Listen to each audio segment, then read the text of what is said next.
Right, okay, so I'm injured. So I want to go through some of the things that I think I should really do if I want to maintain this injury, if I just want to never get back to training properly. So the first thing to do, I think, is to really just don't stop. Yes, my piriformis is acting up, and that's impacting my hamstring, and I can't actually move my right leg properly, but I'm just going to keep running and cycling and weight training and swimming as much, maybe even harder than ever before. So I think the next thing I'm going to do if I really want to maintain this injury is I'm going to get after it in the gym. Probably the injury was caused by not properly aligning the end of my maximum strength phase with increased intensity on the run.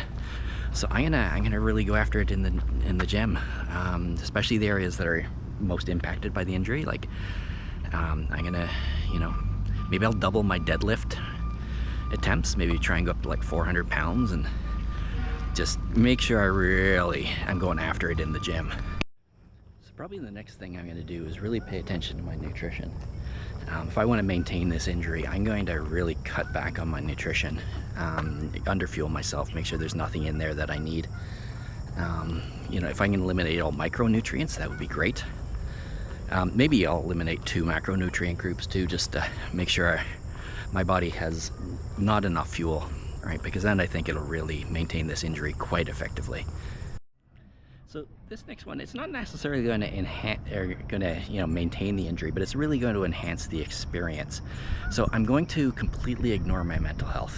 I'm not going to talk to my loved ones about how I'm feeling, and I'm just going to keep everything bottled up and really let the injury impact my mental health that way. So I think it isn't going to maintain the injury, but it's certainly going to change and enhance the experience of being injured.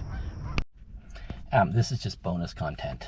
Now that I get back to the car and I think about it, if I really want to maintain this injury, I think I'm going to take up a new high-impact sport.